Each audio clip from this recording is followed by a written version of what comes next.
Hi viewers, welcome to computers Adda. ఇప్పుడు present మనం చెప్పుకునే ట్యూటోరియల్స్ ఏంటండి? Page maker. ఓకేనా?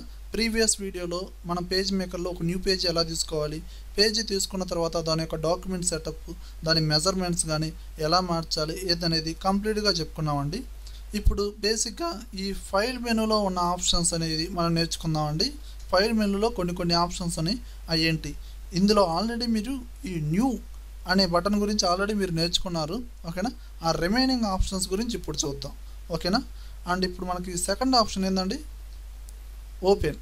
దీని షార్ట్ కట్ ఏంటంటే Ctrl+O.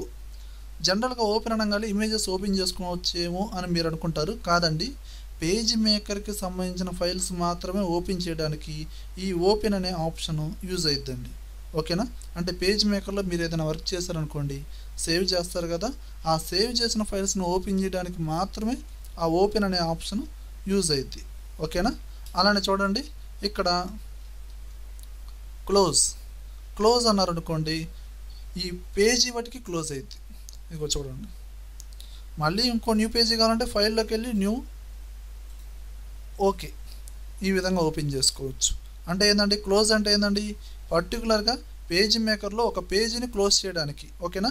ఈ క్లోజ్కి షార్ట్ కట్ ఏంటంటే Ctrl+W. ఓకే, మరి ఇమేజెస్ ఓపెన్ చేయాలంటే ఎలా?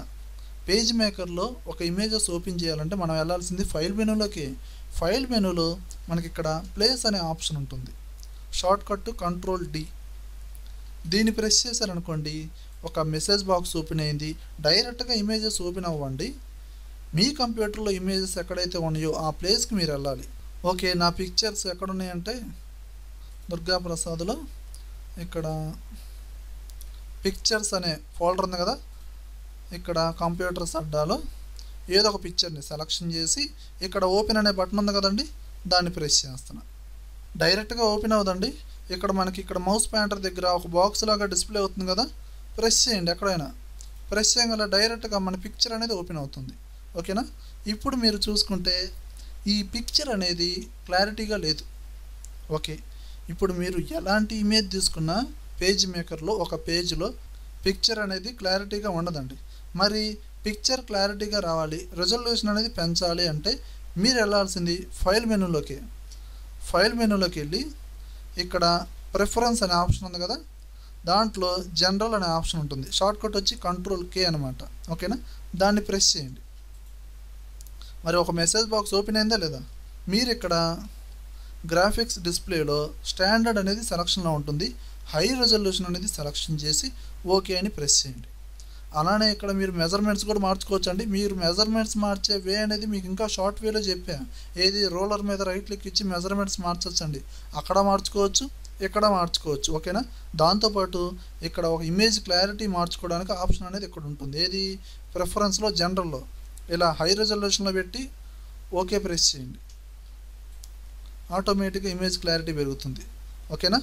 అలానే మళ్ళీ ఫైల్ మెనూలోకి వెళ్ళారు, ప్లేస్లోకి వెళ్ళారు, ఇంకో ఇమేజ్ ఏదైనా తీసుకుంటున్నారు. ఓకేనా? ఏదైనా ఒక ఇమేజ్ తీసుకుంటున్నాను నేను. క్లిక్ చేసి ఓపెన్ క్లిక్ చేసాను. ఇదిగోండి, ఓపెన్ అయిందా లేదా? ఇప్పుడు మీరు ఎలాంటి ఇమేజ్ తీసుకున్నా క్లారిటీగానే వస్తుంది.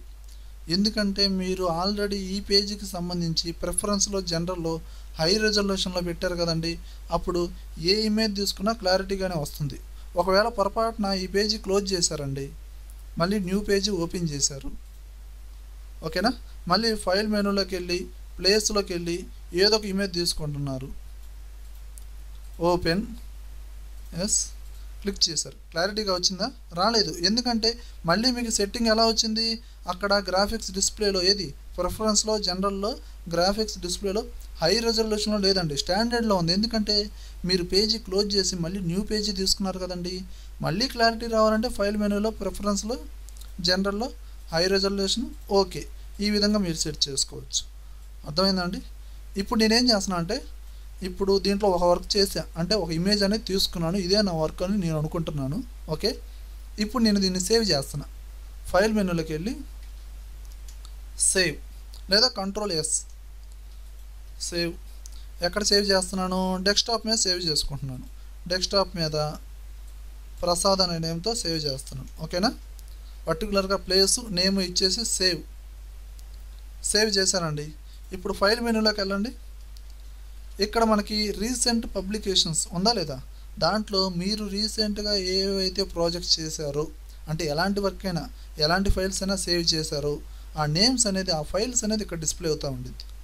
ఓకేనా, ఈ విధంగా చూసుకోవచ్చు. అలానే చూడండి, ఇక్కడ ఒక ఆప్షన్ ఉంది చూడండి, సేవ్ యాజ్. దీని short cut shift control yes. అంటే ఏంటంటే సేవ్ అంటే పర్టికులర్గా ఇదే ఫైల్లో సేవ్ అయిపోతూ ఉంటుంది.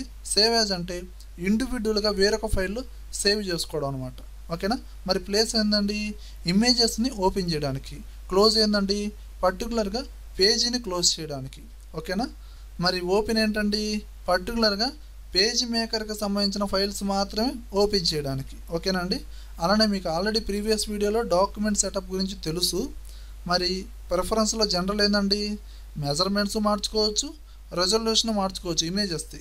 మరి ఎగ్జిట్ ఏంటండి అంటే టోటల్గా కంప్లీట్గా పేజ్ మేకర్ని క్లోజ్ చేయడానికి ఈ ఆప్షన్ యూజ్ చేస్తారు. ఓకేనండి, ఈ విధంగా ఈ పేజ్ మేకర్లో ఫైల్ మెనూలో ఉన్న ఆప్షన్స్ అనేది యూజ్ చేయొచ్చండి. ఇది ఫండమెంటల్గా ముందు ప్రాక్టీస్ చేయండి. ప్రాక్టీస్ లేకపోతే రాదండి. చూస్తే వచ్చినట్టే ఉంటుంది కానీ రాదండి, కన్ఫామ్గా రాదు. ప్రాక్టీస్ చేస్తేనే వస్తుంది. Okay weirs.